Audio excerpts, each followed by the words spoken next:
Good morning friends. आप देख रहे हैं फेमस टीचर जी। तो हम लोगों ने बहुत सारी क्लास कर ली थी, बहुत सारी क्या, 2 क्लास मैंने कर ली थी, ठीक है। तो 2 क्लास में हम लोगों ने बहुत चीज़ें कवर कर ली थी। तो आज हम लोग आगे बढ़ेंगे, ठीक है। जहाँ तक पढ़ चुके हैं उसके आगे चलेंगे। तो हम लोगों ने 2 मेथड, बाईलिंगुअल मेथड और डायरेक्ट मेथड देख लिया था। आज हम पढ़ेंगे ग्रामर ट्रांसलेशन मेथड, ठीक है। Grammar translation method. अब ये मेथड क्या होता है इसके बारे में पढ़ेंगे। अदर्स नेम यानी ओल्डेस्ट मेथड, और क्लासिकल मेथड यानी पुराना मेथड, दूसरा ट्रेडिशनल मेथड, और चौथा क्या है, पॉपुलर मेथड। इसके बहुत सारे नाम हैं, ठीक है। Oldest method, classical method, traditional method और पॉपुलर मेथड, ठीक है। एग्ज़ाम में आता है कि कौन क्या क्या इसके कौन कौन से नाम है, तो वहाँ पे ये सारे मेथड इंपॉर्टेंट होते हैं, इनका नाम होता है। और दूसरी चीज़ क्या होता है, ये आपका पॉपुलर मेथड है, जो बहुत ज़्यादा प्रयोग किया जाता है, हर जगह प्रयोग किया जाता है, और most popular method in India. लेकिन ये मेथड ग्रामर ट्रांसलेशन मेथड हमारे इंडिया में बहुत ही पॉपुलर है, क्योंकि पता है हम लोगों को, हम हर चीज़ को ग्रामर समझते हैं, ट्रांसलेट करके समझते हैं, इसे ही ग्रामर ट्रांसलेशन मेथड कहते हैं, ठीक है। ये आपके डीएलएड सेकंड सेमेस्टर के लिए बहुत इंपॉर्टेंट क्लास है, तो आप लोग देखते रहिए, ठीक है। सेकंड सेमेस्टर या फोर्थ सेमेस्टर हो, और सबसे इंपॉर्टेंट अगर आप इंग्लिश टेट और सीटेट में लेना चाहते हैं तो उसमें भी ये पैडोलॉजी बहुत इंपॉर्टेंट है, जो हम लोग नहीं पढ़ते हैं, ठीक है। अब आगे चलते हैं, आगे हम देखते हैं दूसरी चीज़ हमारा। अब टीचिंग यूनिट क्या होती है, इसकी वर्ड। इसमें जो मेन फोकस किया जाता है, किस पे किया जाता है, वर्ड पे किया जाता है, ठीक है। तो समझ में आई। अब हम लोग आगे पढ़ते हैं धीरे धीरे। कुछ मैंने कीवर्ड्स लिखे हैं, उनके बारे में देखते हैं।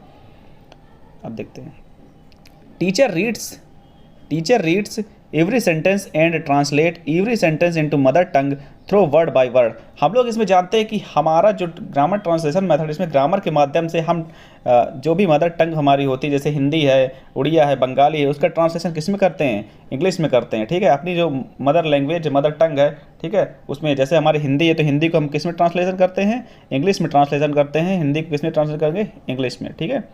तो हिंदी टू इंग्लिश ट्रांसलेशन जो हम करते हैं, वो हम ट्रांसलेशन करते हैं आपका ग्रामर ट्रांसलेशन मेथड में।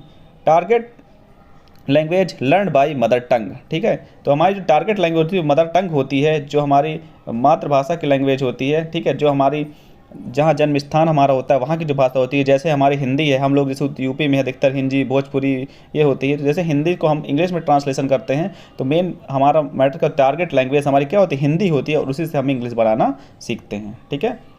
आगे हम चलते हैं। अब हम लोग इसमें major focus on reading and writing. इसमें क्या होता है, जो हमारा मेन फोकस होता है किसमें होता है, रीडिंग और राइटिंग में, ठीक है।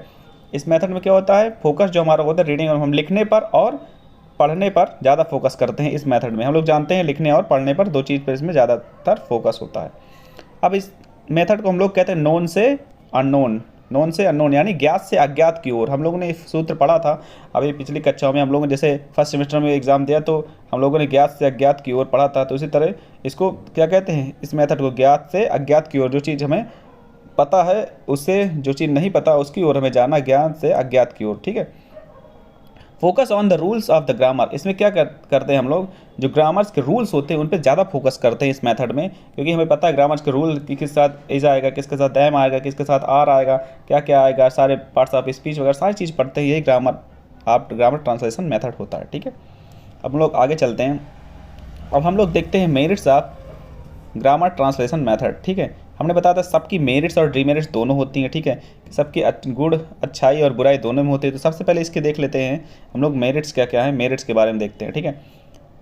Hindi is the mother of instruction, यानी हिंदी जो है, जो हिंदी लैंग्वेज है उसी के द्वारा हम इंस्ट्रक्शन देते हैं। अगर हमको पता है यह की मीनिंग क्या होती है तो दिस होती है, तो ये कहाँ से पता चले, यह को हमें जानना जरूरी है तब, क्योंकि इस मदर टंग में हमारा ज़्यादा फोकस होता है, मदर लैंग्वेज हमारी होती है उसमें ज़्यादा फोकस होता है, जो हमारी लोकल भाषा होती है उसमें ज़्यादा फोकस होता है, तब हम इंग्लिश को सीखते हैं इससे। दूसरा, useful at the primary stage. जो छोटे बच्चों प्राइमरी स्टेज में बहुत इंपॉर्टेंट ये मेथड होता है, क्योंकि पता है हम लोगों को कि जो छोटे बच्चे होते हैं उनको सबसे पहले कुछ नॉलेज नहीं होता, और वो लोग कहते हैं कि जैसे डॉग मीन्स क्या होता है, कुत्ता होता है, तो पहले जैसे डॉग उनको बताया गया, हिंदी में कुत्ता बताया गया, उसके बाद उसको इंग्लिश में डॉग बताया गया, तो उनको ज़्यादा समझ में आता है, और उसका चित्र दिखाकर भी समझाया जाता है, ठीक है। तो सबसे इंपॉर्टेंट ग्रामर ट्रांसलेशन मेथड का ये होता है कि हम लोग किसी भी चीज़ को पहले बच्चे को हिंदी में बताएंगे, फिर इंग्लिश में बताएंगे, तो उसे ट्रांसलेट करके बताएंगे, तो ये ग्रामर ट्रांसलेशन मेथड होता है, ठीक है। नेक्स्ट थर्ड पॉइंट हमारा है time saving over crowded class. यानी इसमें टाइम तो सेव होता है, काफ़ी सारे बच्चे होते हैं, सबको एक साथ बता दो, सबको समझ में आ जाता है, कोई पर्टिकुलर टाइम नहीं मांगता। ओवर क्राउडेड क्लास, चाहे जितनी भी बड़ी क्लास हो, चाहे जितनी भी भरी हुई क्लास हो, हमें कोई फ़र्क नहीं पड़ता, क्योंकि हमें ट्रांसलेशन मेथड पढ़ा रहे हैं और इसमें सब चीज़ का ट्रांसलेशन होता है हिंदी टू इंग्लिश, तो किसी को कोई प्रॉब्लम नहीं होती है। Number 4, accuracy, correct knowledge of grammar. इसमें एक्यूरेसी मतलब सही होने की हमेशा चांस होते हैं, और इसमें नॉलेज जो आप ग्रामर का नॉलेज होता है बच्चों को अच्छा हो जाता है, वो ग्रामर का नॉलेज बहुत अच्छा स्किल अपना अच्छा कर लेते हैं, क्योंकि जब ग्रामर का नॉलेज होगा तो ट्रांसलेशन ऑफिशियली उसमें सही होगा। ठीक है, आगे बढ़ते हैं। हम लोग इसकी मेरिट्स देख चुके हैं, अब इसके हम लोग देखेंगे डीमेरिट्स। ठीक है, आगे चलते हैं, इसके क्या देखेंगे, demerits of grammar translation method. ठीक है, तब इसके देख लेते हैं डीमेरिट्स। तो अब डीमेरिट्स, मेरिट्स देख लिया यानी अच्छाई देख लिया, थोड़ा आगे चलते हैं, बुराइयां भी देखते हैं, क्या क्या कमियां हैं इसमें। ठीक है, तो अनवांटेड मेथड, सबसे पहले अनवांटेड मेथड है, मतलब ये चीज़ कोई सीखने की ज़रूरत नहीं है आपके, जैसे आप फॉरेन वगैरह में जाएंगे तो वहाँ पे ये सब चीज़ कोई नहीं सीखता। ये अनवांटेड मेथड है, वहाँ पे listening, speaking, reading and writing पर फोकस किया जाता है और इसी से वो लोग सीख सकते हैं। तो मतलब ये कुछ लोगों को मानना है कि ये मेथड फालतू का मेथड है, ये ग्रामर में टाइम वेस्ट होता है। आप लोग आज भी आप लोगों ने कुछ लोगों को सुना होगा जो इंग्लिश सिखाते हैं पढ़ाते हैं, वो कहते हैं ग्रामर के रूल सीखना बेकार है। ठीक है, ये सब बेवकूफ़ी है, आप डायरेक्ट इंग्लिश बोलिए। अरे जब आपको रूल रहेंगे तो इंग्लिश कहाँ से बोलेंगे। तो उसी तरह ये कहते हैं अनवांटेड मेथड है, फालतू का मेथड है। ठीक है, थर्ड क्या है, स्पीच नेग्लेक्ट। ठीक है, अब स्पीच नेग्लेक्टेड मतलब कि जैसे हम लोग स्पीच जो हम लोग बोलते हैं, आप स्पीच बोलते हैं, जब ग्रामर और ट्रांसलेशन के चक्कर में लोग उलझ जाते हैं तो हम लोग ज़्यादा उसकी प्रैक्टिस नहीं कर पाते हैं, हमारी स्पीच लोगों में बोलने की क्षमता हमारी कम हो जाती है। क्योंकि जब हम कोई चीज़ को किसी चीज़ को नहीं बोलते, जैसे हमने अपना इंट्रोडक्शन देना है तो अपना इंट्रोडक्शन नहीं दे पाएंगे, क्योंकि हमें सिर्फ ग्रामर ट्रांसलेशन मालूम है, हिंदी से इंग्लिश को ट्रांसलेशन करना केवल हमें आता है, बाकी हम किसी के सामने स्पीच नहीं दे पाते हैं। तो ये इसके डीमेरिट्स हैं। Third number, exact translation not possible. कुछ चीज़ों को होता है हम लोग एग्जैक्ट ट्रांसलेशन नहीं कर पाते, उसका कारण क्या होता है कि जैसे हमने ग्रामर तो सीख लिया लेकिन कुछ चीज़ों की मीनिंग हमें नहीं आती है, तो उसका अलग से मेथड हमें निकालना पड़ता है, अलग से मतलब निकालना पड़ता है, तो इसलिए एग्जैक्ट ट्रांसलेशन पॉसिबल नहीं हो पाता है। ठीक है, अब आगे बढ़ते हैं, हमारा जो लास्ट पॉइंट है, इंपॉर्टेंट पॉइंट है, उसको देख लेते हैं। तो लास्ट पॉइंट हमारा क्या है कि grammar rules,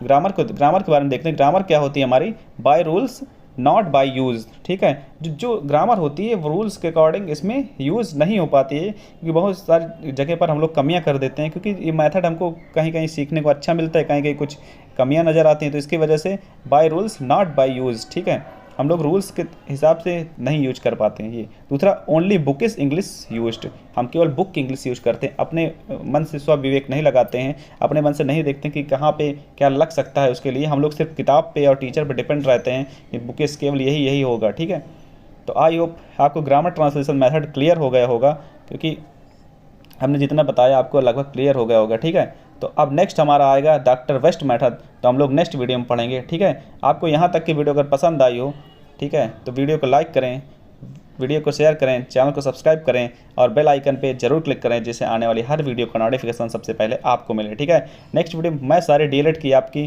DElEd second semester की पूरी इंग्लिश मैंने कराने को सोचा है, पूरी कराऊंगा भी और बहुत अच्छे से कराऊंगा, इससे भी अच्छे से और अच्छी नोट्स बना के पढ़ाऊँगा। ठीक है, लेकिन बस ये है कि आप लोगों का सपोर्ट होना चाहिए, लोग सहयोग होना चाहिए, मोटिवेशन होना चाहिए। अगर आपको वीडियो अच्छी लगती है तो प्लीज़ कमेंट भी करें और बताएं क्या आपको ये टॉपिक समझ में आ रहा है। अगर समझ में आ रहा है तो मैं कंटिन्यू रखूँगा, नहीं तो मैं इसे बंद भी कर सकता हूँ, मुझे कोई प्रॉब्लम नहीं है। ठीक है, ये आपको फ्री क्लासेस चल रही हैं और आपका कोई इसमें कुछ लग नहीं रहा है। ठीक है, लाइक शेयर एंड सब्सक्राइब कर दें और वीडियो को शेयर कर दें जिसको जानना हो, इंग्लिश पढ़ना हो, जिसको कोई प्रॉब्लम हो, क्योंकि ये बहुत इंपॉर्टेंट है टीचिंग मेथड, जो जल्दी कोई नहीं पढ़ाता, नोट्स बनाने में काफ़ी मेहनत लगती है और इसके बाद पढ़ाने में भी। ठीक है, तो बाय, टेक केयर, मिलते हैं नेक्स्ट वीडियो में। नेक्स्ट वीडियो में हम आपको पढ़ाएंगे doctor West's method. Bye, take care.